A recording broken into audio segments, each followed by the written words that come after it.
ನಮಸ್ತೆ, welcome to Sushma creatives and blogs. ಎಲ್ಲರೂ ಚೆನ್ನಾಗಿದ್ದೀರಾ ಅಂತ ಅರೌಂಡ್ ಈವ್ನಿಂಗಿಂದ ವಿಡಿಯೋನ ಸ್ಟಾರ್ಟ್ ಮಾಡ್ತಾ ಇದ್ದೀನಿ. ಈಗ ಸ್ವಲ್ಪ ಈಚೆ ಹೋಗ್ತಾ ಇದ್ದೀವಿ. ಶರಣ್ಗೆ ಆಫೀಸ್ ಚೇರ್ ಬೇಕಿತ್ತಂತೆ. ಆ್ಯಕ್ಚುಲಿ ಇದೆ ಮನೇಲೊಂದು, ಬಟ್ ಅದೇನೋ ಅಷ್ಟು ಕಂಫರ್ಟಬಲ್ ಆಗಿಲ್ವಂತೆ. ಲಿಶು ಅಂದರೆ ಕೋವಿಡ್ ಟೈಮಲ್ಲಿ ತೊಗೊಂಡಿದ್ದು ನಾವು. ಅಲ್ಲೇ ಮನೆ ಹತ್ರನೇ ಯಾರೋ ಮಾರ್ತಿದ್ರು ಅಂದ್ಬಿಟ್ಟು ತೊಗೊಂಡ್ವಿ. ಬಟ್ ಅದು ಅಷ್ಟು ಕಂಫರ್ಟಬಲ್ ಇಲ್ಲ. ಅದನ್ನ ತಂದು ಇಲ್ಲಿಟ್ಟಿದ್ವಿ. ಅಲ್ಲಿಗೆ ಒಂದು ಚೆನ್ನಾಗಿರೋದನ್ನ ತೊಗೊಂಡು ಹೋಗಿದ್ವಿ, ಲೆದರ್ದು.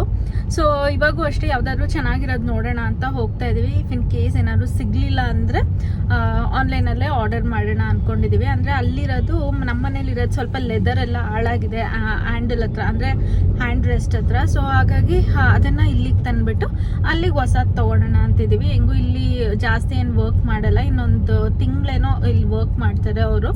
ಬಟ್ ಏನಂದ್ರೆ ನೆಕ್ ಪೇನ್ ಬರುತ್ತೆ, ಅಡ್ಜಸ್ಟ್ ಮಾಡ್ಕೊಳೋದಕ್ಕಾಗಲ್ಲ. ಸೊ ಹಾಗಾಗಿ ಒಂದು ಹೊಸದು ತಗೊಂಡೇ ಬಿಡೋಣ ಅಂದ್ಬಿಟ್ಟು ಹೋಗ್ತಾ ಇದ್ವಿ. ಸೊ ನೋಡೋಣ, ಯಾವುದಾದ್ರೂ ಚೆನ್ನಾಗಿರೋದು ಸಿಕ್ಕಿದ್ರೆ ಇಲ್ಲಿ ಲೋಕಲ್ ಸ್ಟೋರಲ್ಲಿ ಡೌಟು ಸಿಗೋದು. ಬಟ್ ನೋಡೋಣ, ಟ್ರೈ ಮಾಡೋಣ ಅಂತ ಹೋಗ್ತಾ ಇದ್ದೀವಿ. ಹಾಗೆ ಬಗ್ಲುಗುಂಟೆಯಲ್ಲಿ ಡಾಮಿನೋಸ್ ಎದುರುಗಡೆ ಪಾನಿಪುರಿ ಇಟ್ಕೊಂಡಿರ್ತಾರೆ. ಆ್ಯಕ್ಚುಲಿ ಅಲ್ಲಿ ಚೆನ್ನಾಗಿರುತ್ತೆ, ನನಗೆ ಇಷ್ಟನೂ ಕೂಡ. ಈಗ ಯಾಕೋ 9 ಮಂತ್ಸ್ ಸ್ಟಾರ್ಟ್ ಆದಮೇಲೆ ನನಗೆ ಏನೇನೋ ತಿನ್ನಬೇಕು ಅನ್ನಿಸ್ತಿರೋದೆಲ್ಲ.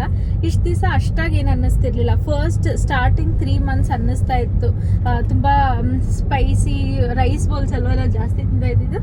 ರೈಸ್ ಬೌಲ್ಸ್ ಎಲ್ಲ ಜಾಸ್ತಿ ಕ್ರೇವಿಂಗ್ ಆಗ್ತಾ ಇತ್ತು. ಬಟ್ ಈಗ ಏನಂದ್ರೆ ಏನಾದರೂ ಸ್ಪೈಸಿಯಾಗಿ ತಿನ್ನಬೇಕು ಅನ್ನಿಸ್ತಾ ಇರುತ್ತೆ. ಸೊ ಇವಾಗ ಹಂಗೆ ನಮ್ಮ ಅಕ್ಕ ಹೇಳಿದ್ಲು, ಇಲ್ಲ ಇಟ್ಕೊಂಡಿರ್ತಾರೆ ಅಲ್ಲಿ ಅಂತ. ಸರಿ, ಹೋಗಿ ಹಂಗೆ ಚೇರ್ನ ನೋಡ್ಕೊಂಡು ತಿನ್ಕೊಂಡು ಬರೋಣ ಅಂದ್ಕೊಂಡಿದ್ದೀವಿ. ನಾಟ್ ಶ್ಯೂರ್, ಒಂದು ರೆಸ್ಟೋರೆಂಟ್ಗೆ ಹೋಗೋಣ ಅಂತಾನು ಅಂದ್ಕೊಂಡಿದ್ದೀವಿ. ಬಟ್ ಟೈಮಿಂಗ್ ಮೇಲೆ ಡಿಪೆಂಡ್ ಆಗುತ್ತೆ. ಲಿಶುನೆಲ್ಲ ಕರ್ಕೊಂಬಂದಿಲ್ಲ. ಲಿಶು ಅಳ್ತಾ ಇದ್ಲು, ಅಂದರೆ ಹಠ ಮಾಡ್ತಾ ಇದ್ಲು ನಾನು ಬರ್ತೀನಿ ಅಂತ.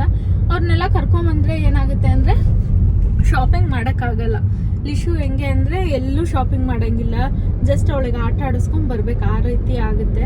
ಸೊ ಹಾಗಾಗಿ ಅವಳನ್ನ ಕರ್ಕೊಂಬರ್ಲಿಲ್ಲ, ಮನೇಲೇ ಬಿಟ್ಟಿದ್ದೀನಿ. ಹಾಗೆ ಬೇಬಿಗೆ ಅಂತ ಫ್ಯೂ ಪ್ರಾಡಕ್ಟ್ಸ್ನ ತರಿಸಿದ್ದೆ.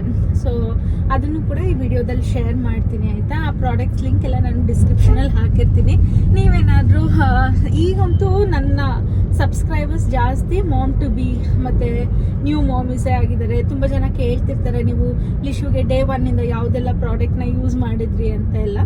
ಸೊ ನಾನು ಇದೇ ಪ್ರಾಡಕ್ಟ್ಸ್ನ ಯೂಸ್ ಮಾಡಿದ್ದಿದ್ದು ಅವಳಿಗೆ. ಈ ಮಗುಗೂ ಕೂಡ ಅದನ್ನೇ ಫಾಲೋ ಮಾಡ್ತಾ ಇದ್ದೀನಿ. ಅದನ್ನು ಕೂಡ ಶೇರ್ ಮಾಡ್ತೀನಿ. ಹೋಗಿ ಆ ವಿಡಿಯೋನ ನೋಡ್ಕೊಂಬನ್ನಿ, ಆಮೇಲೆ ವಿಡಿಯೋನ ಕಂಟಿನ್ಯೂ ಮಾಡ್ತೀನಿ. ಹಾಗೆ ಲಿಶುದೊಂದು ಫ್ಯೂ ಕ್ಲಿಪ್ಪಿಂಗ್ಸು ಕೂಡ ಆ್ಯಡ್ ಮಾಡಿರ್ತೀನಿ, ಇವಾಗ ಕ್ಯಾಪ್ಚರ್ ಮಾಡ್ಕೊಂಬಂದಿದ್ದು. ಅದನ್ನು ಕೂಡ ಹೋಗಿ ನೋಡ್ಕೊಂಬನ್ನಿ.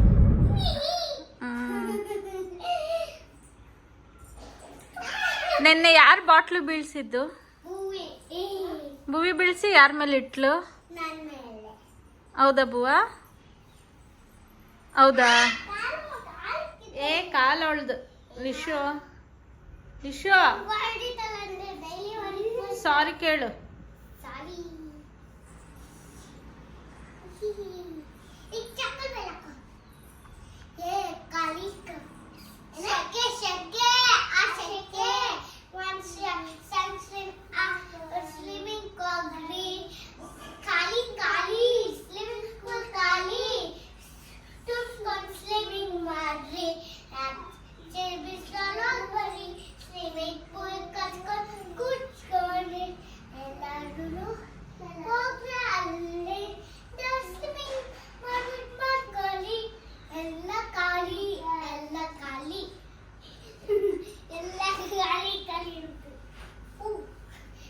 ಈಗ ಅದನ್ನ ತೊಳ್ಳು ಅಂದ್ರೆ ಅವಳೇ ತೊಳ್ತಾವಳೆ.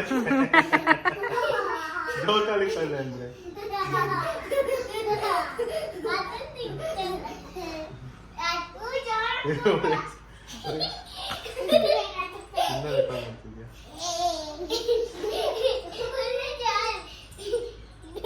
ನಾನು ಇಷ್ಟು ಪ್ರಾಡಕ್ಟ್ಸ್ನ ಡೇ 1 ಬೇಬಿಗೆ ಯೂಸ್ ಮಾಡ್ತೀನಿ.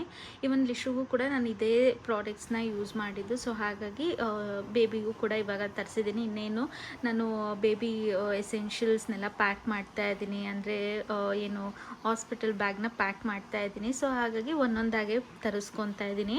ಫಸ್ಟ್ ಬಂದು ಫೇಶಿಯಲ್ ಕ್ರೀಮ್, ಇದು ಸಬಮೇಡ್ದೆ ಯೂಸ್ ಮಾಡ್ತೀನಿ.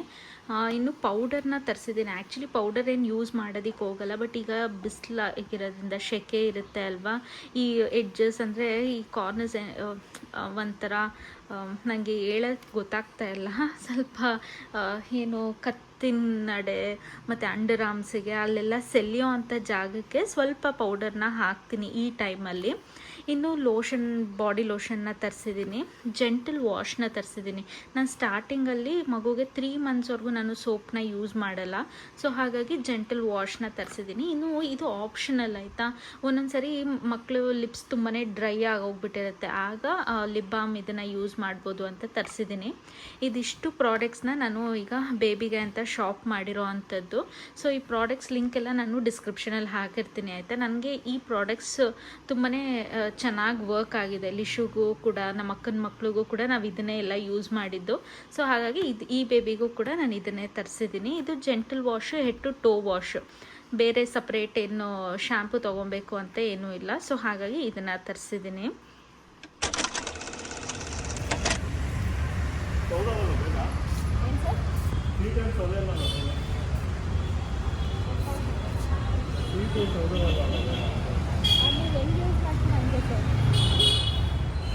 ವಾರಂಟಿ ಏನಾದರೂ ಇದೆಯಾ? ಹೈಡ್ರಾಲಿಕ್ 1 year ವಾರಂಟಿ ಇರುತ್ತೆ. ಸ್ಪೇರ್ ಏನಾದ್ರು ಹೋಗ್ತಂದ್ರೆ ಅದು ರೆಡಿ ಮಾಡೋ ಚಾರ್ಜ್ ಕೊಟ್ಟರೆ ಕಂಪ್ನಿ ಬಂದು ರೆಡಿ ಮಾಡಿಕೊಡ್ತಾರೆ. ನೀವು ತಗೊಬಂದು ರೆಡಿ ಮಾಡ್ಕೊಂಡು.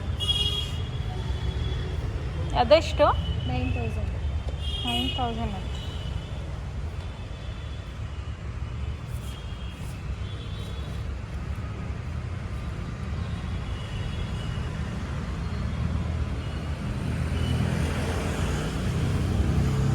ಇದು 5,500.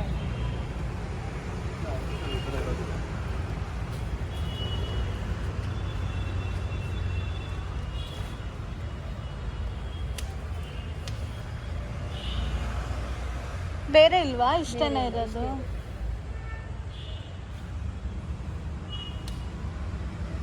ಆ್ಯಕ್ಚುಲಿ ಅಲ್ಲಿ ಕೃಷ್ಣ ಕೇಕ್ ಪ್ಯಾಲೇಸ್ ಪಕ್ಕ ಒಂದು ಫರ್ನಿಚರ್ ಶಾಪ್ ಇದೆಯಲ್ಲ, ಅಲ್ಲಿ ಹೋಗಿದ್ದಾರೆ ಶರಣ್ ಕೇಳ್ಕೊಂಬರೋದಕ್ಕೆ. ನೋಡೋಣ ಸಿಗುತ್ತೋ ಏನೋ ಅಂತ.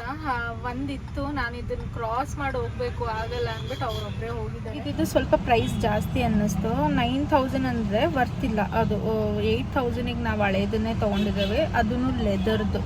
ಸೊ ಅದನ್ನೇ ತೊಗೊಬೋದು, ಇನ್ನೊಂದು ಆನ್ಲೈನಲ್ಲೇ ಬುಕ್ ಮಾಡಿ ಅಂದ್ಬಿಟ್ಟು ನೋಡ್ತಾ ಇದ್ದೀವಿ. ಇವಾಗ ಏನಾದರೂ ಇಲ್ಲಿ ಸಿಕ್ಕಿದ್ರೆ ತೊಗೊತೀವಿ, ಇಲ್ಲಾಂದರೆ ಆನ್ಲೈನ್. ಇನ್ನು ಶರಣ್ ಎಲ್ಲೂ ಹೋಗಲ್ಲ, ಅವರು ಆನ್ಲೈನಲ್ಲೇ ಬುಕ್ ಮಾಡೋಣ ಅಂತಿದ್ದಾರೆ. ಇವಾಗ ನನಗೂ ಹೇಳಿ ಕಳಿಸ್ದೆ, ಇಲ್ಲಿ ಚೆನ್ನಾಗಿದೆ ಹೋಗಿ ಬನ್ನಿ ಅಂತ. ನೋಡೋಣ ಏನು ಪ್ರೈಸ್ ಇದೆ ಏನು ಅಂತ. ಮೇನ್ ಅಂದರೆ ಅವ್ರಿಗೆ ಕಂಫರ್ಟಬಲ್ ಆಗಿರ್ಬೇಕು ಕೂತ್ಕೊಂಡು ವರ್ಕ್ ಮಾಡೋದಕ್ಕೆ.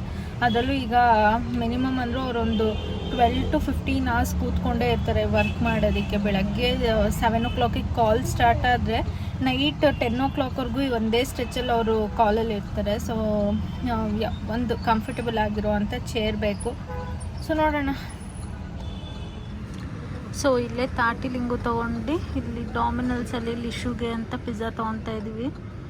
ಲಿಶು, ನಮ್ಮ ಅಕ್ಕನ ಮಕ್ಕಳೆಲ್ಲ ಇದ್ದಾರಲ್ಲ, ಅವರೆಲ್ಲರಿಗೂ ಶರಣ್ ಹೋಗಿದ್ದಾರೆ ತರೋದಕ್ಕೆ. ನನಗೆ ಹೇಳಿದ್ನಲ್ಲ ತಾಟಿಲಿಂಗು ತಿನ್ನಬೇಕು ಅನ್ನೋ ಕ್ರೇವಿಂಗ್ ಆಗಿತ್ತು ಅಂತ. ಸೊ ನಾನು ತಿಂದೆ ಇಲ್ಲೇ. ಅವರಿಗೆ ಪಾರ್ಸಲ್ ತೊಗೊಂಡಿದ್ದೀನಿ. ಲಿಶುಗೂ ಕೂಡ ಇಷ್ಟ ಐಸ್ ಆ್ಯಪಲ್ ಅಂದರೆ, ಸೊ ಅದನ್ನು ಕೂಡ ಅವಳಿಗೆ ಪಾರ್ಸಲ್ ತೊಗೊಂಡಿದ್ದೀವಿ. ಈಗ ಬೊಫೆಗೆ ಹೋಗೋಣ ಅಂದ್ಕೊಂಡಿದ್ದೀವಿ. ಇಲ್ಲೊಂದು ದೇಸಿ ಮಸಾಲ ಅನ್ನೋ ಬೊಫೆ ಓಪನ್ ಆಗಿದೆಯಂತೆ. ಟೇಸ್ಟ್ ಮಾಡಿಲ್ಲ, ಚೆನ್ನಾಗಿದೆ ಅಂತ ಇತ್ತು ರಿವ್ಯೂ. ನೋಡೋಣ. ಈಗ ಹೇಗೂ ಈಚೆ ಬಂದಿದ್ವಲ್ಲ, ಹಾಗೆ ಡಿನ್ನರ್ ಮುಗಿಸ್ಕೊಂಡು ಹೋಗೋಣ ಅಂತ ಅಂದ್ಕೊಂಡಿದ್ದೀವಿ. ಶರಣ್ ವೆಯ್ಟ್ ಮಾಡ್ತಾ ಇದ್ದಾರೆ ಪಿಜ್ಜಾಗೆ. ಇನ್ನು ನಾವು ಚೇರು ಕೂಡ ಪರ್ಚೇಸ್ ಮಾಡಿದ್ವಿ. ಆ್ಯಕ್ಚುಲಿ ವಿಡಿಯೋದಲ್ಲಿ ನಾನು ವಿಡಿಯೋ ಕ್ಯಾಪ್ಚರ್ ಮಾಡ್ಕೊಳೋದನ್ನ ಮರ್ತುಬಿಟ್ಟಿದ್ದೀನಿ. ಶರಣ್ಣು ಏನಂದರೆ ಹಳೇದು ಏನು ನಾವು ಇವಾಗ ಕರೆಂಟ್ಲಿ ಯೂಸ್ ಮಾಡ್ತಾ ಇದ್ದೀವಿ ಲೆದರಿಂದು, ಅದನ್ನು ತಂದು ಅಮ್ಮ ಮನೇಲಿ ಇಡ್ತಾರೆ. ಈ ಹೊಸದನ್ನು ಅವರು ಅಲ್ಲಿಗೆ ತೊಗೊಂಡೋಗಿದ್ದಾರೆ, ಅಂದರೆ ನಮ್ಮ ಮನೆಗೆ. ಸೊ ಹಾಗಾಗಿ ನಾನು ಆ ವಿಡಿಯೋನೂ ಕೂಡ ತೊಗೊಳೋದಕ್ಕಾಗಲಿಲ್ಲ. ಅವತ್ತು ಒಂದು ವಾರ್ಡ್ರೂಬ್ ಕೂಡ ಬೇಕಾಗಿತ್ತು. ಮನೇಲಿ ತುಂಬಾ ಬಟ್ಟೆ ಇಡೋದಕ್ಕೆ ಜಾಗನೇ ಇರ್ತಾರಲ್ಲ. ಸೊ ಆ ವಾರ್ಡ್ರೂಬ್ ಮತ್ತು ಚೇರ್ನ ಡೆಲಿವರ್ ಮಾಡಿಸ್ಕೊಂಡ್ವಿ. ಇನ್ನು ನೈಟ್ ಡಿನ್ನರ್ಗೆ ದೇಸಿ ಮಸಾಲ ಬೊಫೆಟ್ಟಿಗೆ ಹೋಗಿದ್ವಿ. Thank you for watching. Bye.